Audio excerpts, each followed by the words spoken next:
What's up, guys? We're back to another episode of r/Am I the A-Hole? I'm actually at my mom's house today. We're celebrating a late Mother's Day. I hope you liked the video, and I'll see you in a bit.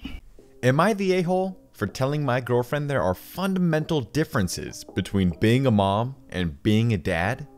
My girlfriend and I have a daughter who is the absolute light of my life. My girlfriend has always been a more hands-on parent, but I am actively involved in our daughter's life and do things with her every day.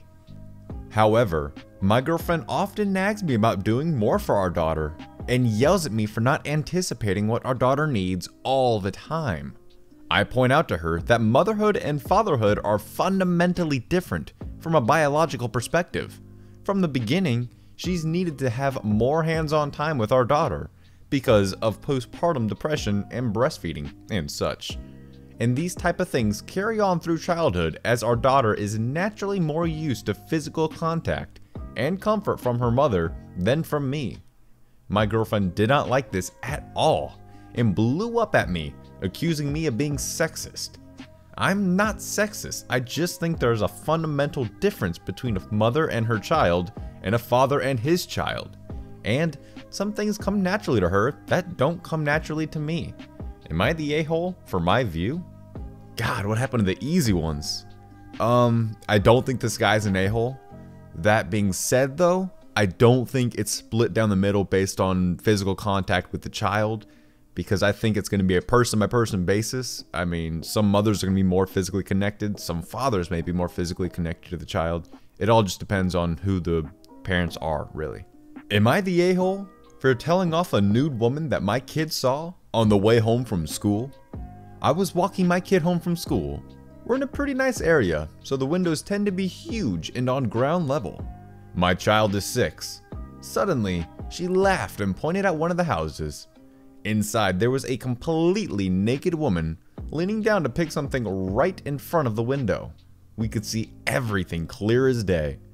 I know the woman. She's one of my wife's friends. I laughed along with my kid, as she clearly wasn't bothered. But inside, I was a little WTF. I saw her at coffee and cake morning at school a few weeks later, and she and my wife and I happened to sit on the same table. I tried to be as tactful as possible at the end and say, "Hey, Sophia, I kinda saw you naked a couple weeks back.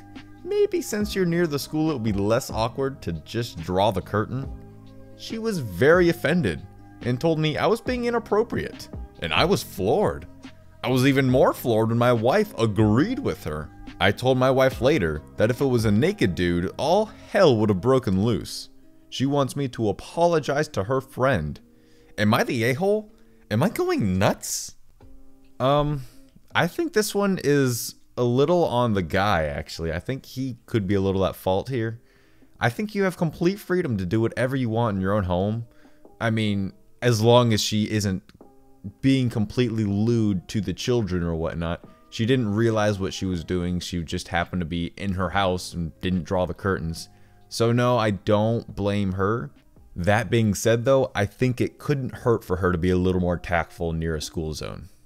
Am I the a-hole for being upset that my wife told me she hated the necklace my kids and I picked out for her on Mother's Day? A little background. I hadn't gotten my wife jewelry in a long time. We don't have a lot of expendable income.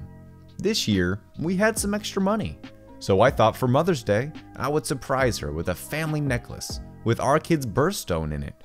The birthstone order of our kids would make the stones opal, sapphire, sapphire. After I started searching designs, she announced that this is what she wants for Mother's Day. Since I already found a design I liked and the kids liked, I showed her in private. She says she hates it. Fair enough. Money has not been spent. I asked her to give me some ideas of what she likes. She sends me a couple designs. I work with the kids, try to place the stones SOS, giving the stones variation. My oldest is upset and wants the stones to be in birth order. I find a design that looks nice, one that she sent, and lay the stones out in birth order so my kids can feel like they designed it as well. Order the necklace, am happy to surprise her with it. She gets it on Mother's Day, complains that the chain is too thin. No crap, it's the free chain. That can be fixed. Then, when the kids are gone, tells me she hates it. It looks like a set of blue balls and she won't wear it. Now, I'm in the process of going through the return, and I feel like I don't ever want to buy her a piece of jewelry again. Am I the a-hole for being upset that she acted like a total piece of trash? It was not a cheap necklace, and it looked good in my opinion. Finally, an easy one. No, you're not the a-hole. Something I had instilled at me and I am so grateful for at an early age is whether or not you like something, if it's a gift, that means it came from the heart. You need to at least act like you like it, even if it looks like garbage. And some people may say, oh, they don't have a lot of income, so she's allowed to be a little more picky. No, that doesn't matter because that came from your kids and your husband. It came from everyone who loves you. It can look like a literal turd, but you're gonna wear that because it came from your family. Am I the a-hole for losing it at my granddad's funeral? My grandfather passed away a month ago, shortly after my 21st birthday. My dad left when I was 7, and my mom passed away when I was shortly after my grandma. My granddad took me in straight away despite his age, even though he was still mourning both his wife and daughter.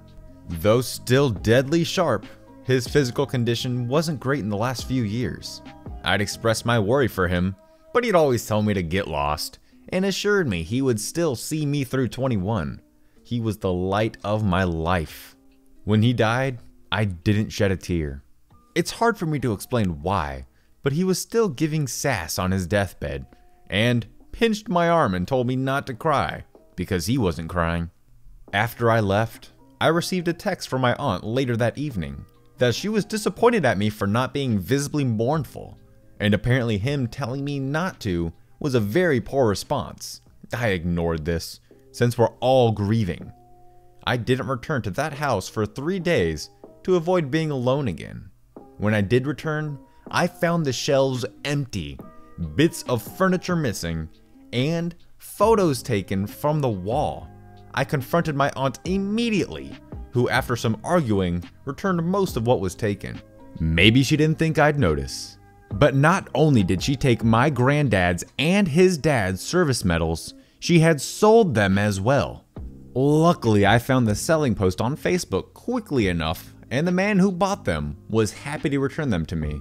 I refunded the man, and don't plan on asking Aunt for repayment since I'm just glad to have them back in the first place. I did confront my aunt about this. The funeral arrives, and I'm straight away hounded for going through with cremation. I kept telling her that it was my granddad's decision, not mine. But apparently this contradicted his Catholic values? I'm an extremely mellow person, but this continued into the gathering afterwards, and she told others how selfish I was for not letting her take any of his belongings, and how she thought I pushed him into signing his house over to me.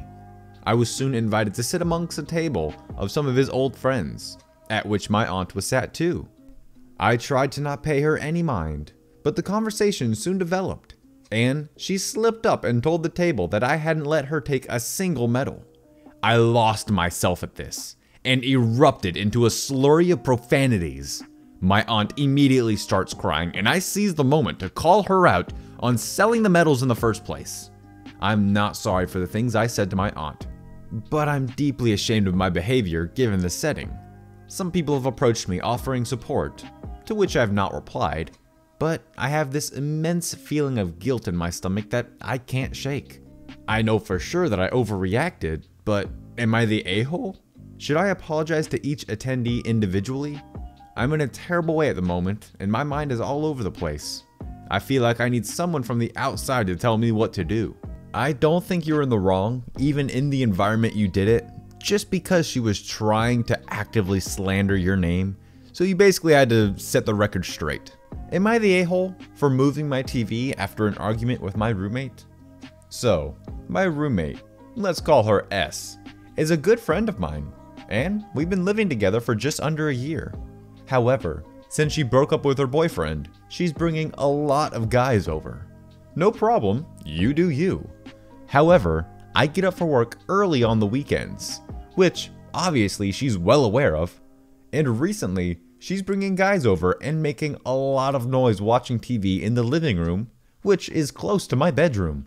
Now, the TV is mine, I pay for the internet, and the PS4 she's using to run Netflix is, yep, my account. After a couple of weeks of letting it slide and talking to her during the week, nothing changed. So, on Saturday night, after asking her to keep the noise down, her latest date was laughing and turning up the volume. So, I unplugged the TV, took the PS4, and moved it all to my room, locked the door, and changed the Wi-Fi password. Now, she's calling me a jerk and saying she doesn't feel like she can bring guys over if I'm gonna make a big deal about it. Am I the a-hole? So it goes into explanation a little bit as to why he doesn't split the cost, and I'll post that, and it's in the edit, and I'll post that below. But you are in total right to take away anything that is yours. I mean, obviously your TV, PlayStation, and whatnot, but the internet as well. Because if she's not going to pay for any of this stuff, she has no right to it. You can do whatever you want, man. You're not the a-hole. Am I the a-hole for being mad at my wife after she said she wasn't my kid's mother and she wasn't going to tidy after him? My wife and kid get along swimmingly usually. He's 13 and I had my son on the weekend, and he was in my and my wife's room playing video games. My wife doesn't like it when he's in there because she's kinda OCD about germs, and she especially hates when he's on our bed. To be completely fair to her, she also doesn't let our 6-year-old on the bed unless she's had a bath, so it's not just my son. Her reasoning is that our outside clothes are dirty, and my son likes to always sit on walls and chairs and stuff in public, which my wife avoids as she hates the idea of germs. Well, over the weekend, my wife went to visit her mom, taking our kid with her. And when she got back, my son had left glasses and tissues on her side of the bed. On Sunday evening, after I dropped him off, and my wife was home, she got really mad at me and told me she wasn't my son's mom, and I hadn't done the washing in the sink. I had just left the dishes in there, and she was really mad about the stuff on her side of the bed. She changed all the sheets, wiped down the side cabinet, and told me she found crumbs everywhere. My son had only had a small snack, and I knew it wasn't those crumbs. She said, "I'm not his mom to be cleaning up after him every time he's here. You need to tell him to throw away his trash or clean it yourself." I told her she's being an a-hole, and that if it was our 6-year-old, she wouldn't bat an eyelid. She effing flipped out on me big time, and I'm in the severe doghouse. Am I the a-hole here? In this case, I would say yes, you are in the wrong here. She's not the mother of this child, nor should she be expected to be. And she has rules, and he just completely went over them to say he's not allowed on the bed for germ reasons, and then he just goes ahead and leaves dishes and tissues and crumbs everywhere. That's completely unfair. At least he should be responsible enough to clean up after himself. Alright guys, I hope you enjoyed that episode. If you did, consider subscribing if you're new. And I'll see you in the next one.